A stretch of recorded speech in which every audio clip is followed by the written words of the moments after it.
Hi, this is Alan from Mockdive. Well, welcome back to another video. In today's video, I want to talk about the new feature of Photoshop, which is the new AI generative fill that is powered by Firefly. Now, if you're asking, what is Firefly? What is this generative fill? What is this new feature and how can you get it? Well, those are the things that we're going to be tackling in this video. So I'm going to hop onto my desktop real quick. So right now we are on my desktop, and as you can see, I'm on my browser and we are about to download the Creative Cloud. Well, Creative Cloud is, of course, as you, at least most people know, is the actual application or the launcher of Adobe programs such as Photoshop, After Effects, Premiere, Audition, Illustrator, and whatsoever. Now that I have indicated what is Creative Cloud, we're going to need it so we can get the actual Photoshop beta. Now, Alan, why the beta version? Well, at least on this date of recording this video, which is 6/20/2023, we can only access that new feature on the Photoshop beta because it's going to cost credits when it's actually fully released on the real version of Photoshop. Does that make sense? Hopefully it does, but we're going to download Creative Cloud and I'll show you exactly on how you can access the Photoshop beta. So I'm going to click download Creative Cloud and then it's going to give you a launcher right here, Creative Cloud setup. You're going to download that. You're going to open it, run as admin, whatsoever, and it's going to install Creative Cloud. Now there's something with my VPN that if I install this thing, it's getting blocked for some reason. No worries, it has zero probability of a virus. This is officially from Adobe. As you can see, installing Creative Cloud. Let's see if it will launch. It does not because it is getting blocked by my VPN, sadly. So I'm going to flash on screen right now of how you can access the Photoshop beta. So when you open up the Creative Cloud software, it shows you every application. Now on the left sidebar of the screen, you're going to see beta apps. Now press that and you install Photoshop beta from that. Now, there's only 7 days given free trial and you need a credit card or something so that you can unlock that 7 days. And you can quickly cancel the plans anyway. So no worries about that. Now that that is done, we can actually go and open up our Photoshop right here. It's actually the thing that I use the most, Adobe Photoshop, and it has a open and close parentheses with a beta in it. So we're going to open that one up.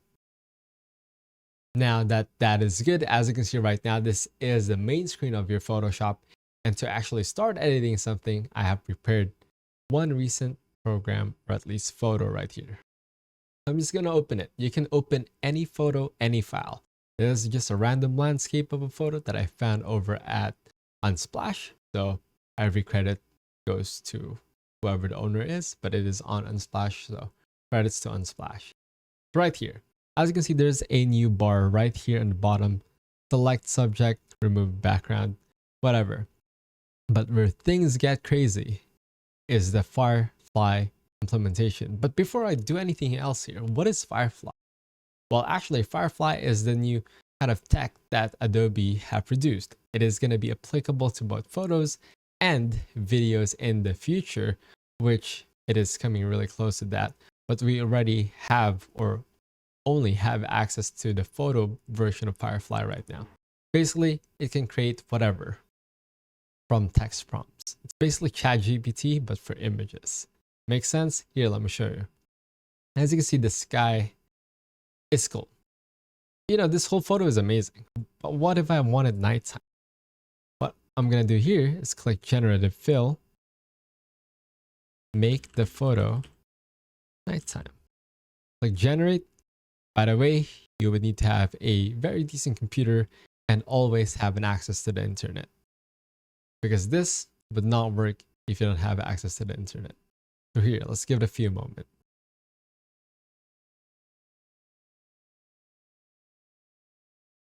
All right, so the first one that I tried doing, which I tried to make the photo nighttime, that one gave me an error, 1004 error, because I think that's too much process to be handled by the Adobe servers at the time. So I tried something a little simpler. I highlighted the space and typed in tower. And as you can see, before, after, this is our photo now. It has a tower, it has a reflection, and you have 3 types of it. Look, 1, 2, 3. I didn't edit anything. Here, let me do one in real time. Let me add birds. This one's pretty simple, so I'm just gonna click that, type in birds, like generate. Now, of course, this is all AI. Some things may still be fuzzy. Same thing that goes with ChatGPT and any other AI softwares right now. But honestly, this is just an amazing thing. It makes editing so much faster, so much easier. And here, added a bird, like a real big bird, gave one with an action in it, and gave one that is just flying. Of course, that doesn't look too real. That is AI generated, but that does fit the photo. And what if I do, instead of a mountain, what if I put like a cabin, or actually, um, a guy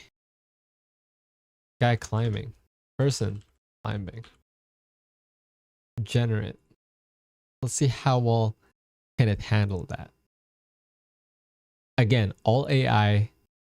I've produced nothing. I edited nothing. I'm doing all this in real time. You can see it. Now somebody's climbing up there for sure. And again, you get 3 versions and you can give it a thumbs up. You can flag it if it is a bad generation, and you can of course just dislike it overall. As you can see, you have this bar settings right here. You can hide this bar, which I would not like to. Just at the bar position, put it all the way down there, and pin the bar position where it is at right now. I think I'm going to stick with this one, but let me zoom out. And what else can this thing do? What if I want to add a shark? That is going to be so weird, but I highlighted something here and I wanted to do a shark. Again, everything is on real time, not pausing the video. Yes, true, I did pause the video at the first sample that I tried, because that one I knew would take forever because I was trying to change the whole image. But smaller things, smaller details, such as what I'm doing right now, everything is being done in real time. This one doesn't look too realistic. What if I just highlight it again and add water waves on top, add ripple. Let's see if it can understand something more in depth, such as a ripple effect. Can you add it on top of the shark? Because that would be really insane. Okay, it can't quite capture what I wanted. It literally just added a ripple, like an actual physical ripple. It still did the work though. That looked kind of realistic in a way. But what is the main use of this? What can be the biggest thing that this software would do? For many, many people, that would be removing people. On their photos, a lot of social media people, they love removing random people. So right here, I'm just going to take the lasso tool on the left sidebar. I'm going to do a rough sketch of the people in this beach. Let's remove that. Okay, I think the pixels are too small to be handled by this AI. So you know what? It's all right. That's all right. I'm just going to deselect those for now and maybe add something more. Maybe add like a plane. A plane. It added a plane. Cool. Now what if I do a plane shadow? We'll be able to do that. I think that was a little weird because that plane was just AI generated. And now I'm trying to make a shadow, AI generated shadow from an AI generated plane. Would that work? Would it work in a way? Okay, it did not. It wasn't. It wasn't that smart. But you know what? It gave us some planes, and by technicality, you can use your Photoshop skills to just kind of blur this out. Would that work? Like, what if I just select you? Okay, that would. Oh, okay. Select subject. Yes. Okay, my computer's having a little bit of problem here. Okay, cool. I'm gonna copy that. I'm gonna do color fill. Your black one.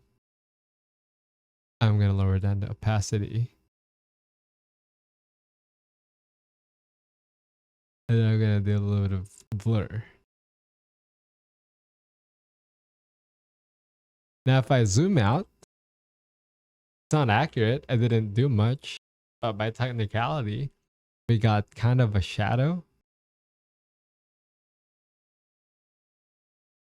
Kind of a shadow of that plane down there, which makes it a little bit more real. What else can we do? Here, let me find another photo in Google. Okay, here's a photo, another photo from Unsplash, and it is by under the free to use under Unsplash license. This is the Tatra Mountains, and we got some cool things. The quality of the photo isn't that good because I just took a screenshot of it. But what if I want to change the color of these men's shirt? Change orange to black. It didn't quite get what I meant. Oh, wait. Oh, that was insane. Can I see the before? After. It didn't ruin much of the image. Now there's a little bit of a floating camera here. We can put us back. That isn't. You know, this one's a little funky, right? It has some weird stuff in it. But if you were to just zoom out the photo, that's a man wearing kind of a bag strap right here with another weird strap right there, but with black shirt, wearing black clothes. Let's add a quick alligator. Can we do that on this lake? You sure that can do it? It added a cute little alligator. Look at that. No way, that looks so real. This one, I like this one. Now let's add a dragon, a dinosaur. Okay, this thing, I'm still using the last tool. I kind of want the dinosaur to shape up like this. Does that make sense to you guys? Dinosaur. Oh, look at that. This one doesn't look too realistic. Oh, talk too early. A little bit of modification that is generated from nothing. And I can move it around, of course. Edit it with my own thing. Okay, disregarding my editing skill nowadays, that looks on a zoom out. Of course, dinosaurs are real nowadays. Who knows if they were once real? But this is a photo manipulated from literally this to this without me really editing much. Make sense? See how powerful that is? Well, that is the new Photoshop Generative Fill. Now, just a disclaimer, this won't be free on the future. Even if you subscribe to the Creative Cloud thing, a lot of rumors says that it's not going to be free. Leaked information, it's going to be a credit-based system wherein you got to pay for output. Or at least you buy like 500 coins, and like depending on the pixel size of the photo or how complex that thing is, you would pay with those credit coins. Make sense? Anyway, that is where I'm going to be ending this video for today. And I appreciate you guys for watching the video. Of course, visit our article that I made over at hawkdive.com. Read more about it. Learn more about this thing that I've showed you in this video. And don't forget to hit that like button, subscribe, share it to your friends. And I'll see you guys in the next Hawk Dive video. Have a nice day.